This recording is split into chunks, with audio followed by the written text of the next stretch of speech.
Eric, on parle d'huîtres aujourd'hui. Et oui, voilà, comme je disais, on va se ioder les papilles ce matin, le soleil est là. Alors, nos belles huîtres de France, en tout cas, elles sont là, hein, je vais en parler tout à l'heure. Alors, comment ça marche, les huîtres? Parce que c'est vrai, on en consomme toute l'année, il y a toujours, est-ce qu'on on les mange les mois en R ou pas les mois en R? Voilà, c'est toutes ces questions existentielles qu'on se pose, bien évidemment. Alors, l'huître, allez, en 15 secondes chrono, je vais réussir à le faire. Il faut savoir qu'on mange des huîtres aujourd'hui qui sont plus très françaises en soi, puisque les seules huîtres que nous puissions manger françaises, ce sont les huîtres plates. Nos huîtres creuses, voilà, il y a soit des huîtres plates ou des huîtres creuses. Elles viennent forcément aujourd'hui de différents bassins. Il y a 7 zones de production en France. Bon, on va forcément s'attacher à notre zone Bretagne Sud, mais on les a en Normandie, mer du Nord, on les a en Bretagne Nord. On les aime bien aussi, c'est la Belon du Mont-Saint-Michel, hein, par exemple. Ça, c'est très appréciable. Bien sûr, tout ce qui est Morbihan et l'huître Vendée Atlantique, je vais revenir tout de suite. On descend sur le bassin Marennes-Oléron, le bassin arcachonnais, hein, donc tout le monde connaît avec le film qui a mis en valeur également ce producteur d'huîtres. Et puis, bien sûr, l'huître méditerranéenne, qui ici, on la voit moins, mais nos amis de Marseille la consomment. Et le film, c'est les petits mouchoirs. Voilà, mais bon, je voulais pas... je voulais être bien vu, Alex. Voilà. Alors... Choisir son huître, c'est effectivement, on va prendre un air iodé, comme je disais. Hein. Alors forcément, en fonction de son choix, on va travailler une huître plate ou une huître creuse. Alors, concernant une huître, elle fonctionne avec des calibres. C'est facile à mémoriser. Les huîtres creuses sont calibrées de 0 à 5. Plus le calibre est petit, plus l'huître est... grosse. Voilà, exactement, c'est mémotechnique à l'envers. Et puis pour les huîtres plates, c'est un 3,0 jusqu'à 6, et c'est le même principe, en tout cas, pour le calibre d'une huître. Alors pourquoi on va calibrer une huître? Je dirais plutôt un aspect personnel, parce que l'huître, on verra si on la mange, il y a 2 familles encore, crue ou cuite. Bon, il y a une grosse famille du cru quand même. Hein. Sur le cru, l'huile se gobe, hein, d'accord, on la gobe.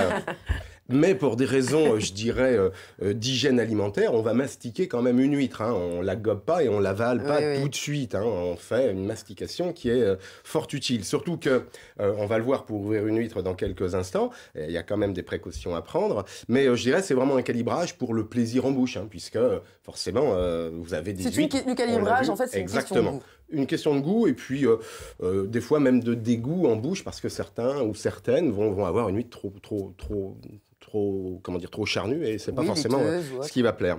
Alors, laiteuse et charnue, on en vient à mémoire en R en fait. Hein. Une huître charnue, c'est une huître qui s'est développée. Une huître laiteuse, c'est qu'elle est en mode de reproduction. Et on disait historiquement que dans les mois en R, on avait des huîtres laiteuses parce que c'est la reproduction des huîtres dans les mois en R. Ça coïncide à notre calendrier.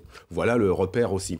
Alors aujourd'hui, elles sont de moins en moins laiteuses, nos huîtres, parce que en fait, vous consommez sans le savoir, depuis, je l'évoquais tout à l'heure, on a des huîtres qu'on appelle triploïdes. Là, c'est la seconde un peu rude, mais les triploïdes, en fait, il y a une grande mortalité sur les huîtres depuis de longues années. C'est pour ça que notre huître française que j'évoquais tout à l'heure a disparu. On l'a remplacée dans les années 70 par une huître portugaise.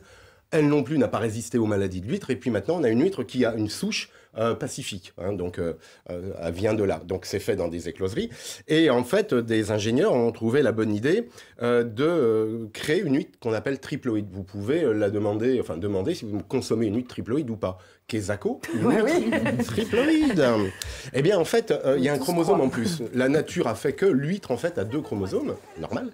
Et effectivement, cette huître, en fait, dans sa gestation, va utiliser, en fait, 2/3 de son énergie pour se reproduire. Et quand vous faites une huître triploïde, elle n'a plus à se reproduire, elle est stérile. Toutes nos huîtres, enfin toutes, qui sont triploïdes, sont des huîtres stériles. Alors au goût, ça change pas grand-chose, mais effectivement, il y a une croissance de l'huître qui est plus rapide, plus forte, puisque forcément, elle n'a pas vocation à se reproduire, puisqu'elle est génétiquement modifiée. Donc, nous consommons peut-être, sans le savoir, des huîtres triploïdes ou pas.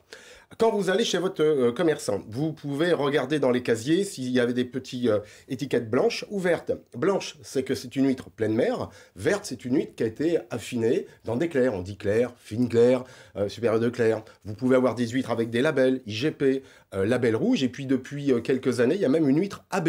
D'accord? Alors, c'est important, ça. Vous suivez, Alexandra, ça va? Oui, mais alors, du coup, moi j'ai une petite question. Oui. Les huîtres avec l'étiquette verte, elles sont meilleures si elles sont affinées ou c'est pas meilleur, c'est une histoire de goût. Parce qu'en fait, une huître, quand on va l'ouvrir, ce qui est important lorsqu'on attaque forcément une huître, c'est simple, hein, il y a un côté pointu, il y a un côté plus rond. On se dote d'un petit chiffon pour les plus prudents d'entre nous. Et en fait, vous l'avez tous vu, quand on ouvre une huître, on va aller chercher son pied. Il y a un pied musculeux, de telle manière. Donc c'est ça qu'il faut aller chercher. Et normalement, alors je suis un piètre comment dire, écaillé.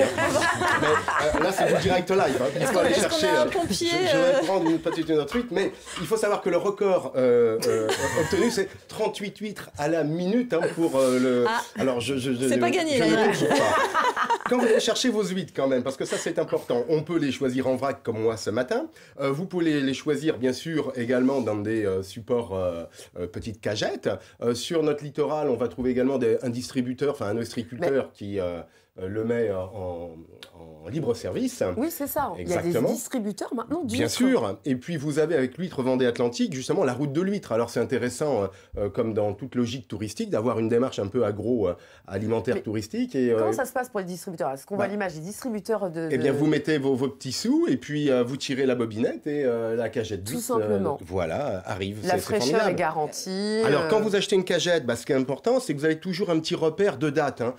Voilà, une huître, elle se consomme en gros 10 jours. Hein. Après, on les retrouve où, ces distributeurs? Ah ça, il faut regarder, je ne les ai pas tous en tête.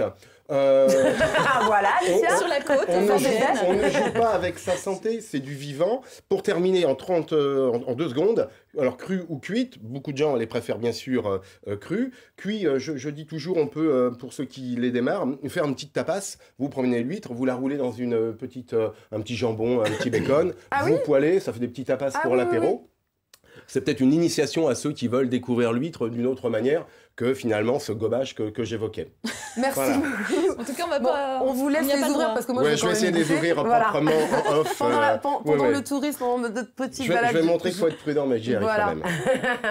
Donc,